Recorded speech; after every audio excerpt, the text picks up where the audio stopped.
বৰদোৱালৈ আহি টুমটুমত যাবলগীয়া হ'ল নেকি? ৰাতিপুৱাই শুই উঠি আমি লগৰবোৰে আজি আমি গুৰুজনাৰ জন্মস্থান বৰদোৱালৈ যাবলৈ ওলালোঁ। সেয়েহে গোটেইবোৰে কলেজৰ মুখতে লগ লাগি ইয়াৰ পৰাই আমি যাবলৈ ওলালোঁ। গৈ থাকোঁতেই যিহে ৰাস্তা পালোঁ তাৰ বিষয়ে চংকই কিবা এটা কৈছে শুনক। এনেকৈ গোটেই ৰাস্তাটো জমনি কৰি আমি ফাইনেলি বৰদোৱা পালোঁ আহি।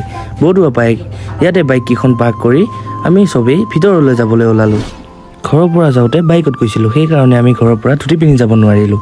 সেইবাবে তাতেই ঘৰৰ ৰুম এটা বিচাৰি আমি চবেই ধুতি পিন্ধি ল'লোঁ। তাৰপিছত আমি দোকানৰ পৰা শৰাই এখন লৈ আমি তাত আগবঢ়াবলৈ গ'লোঁ।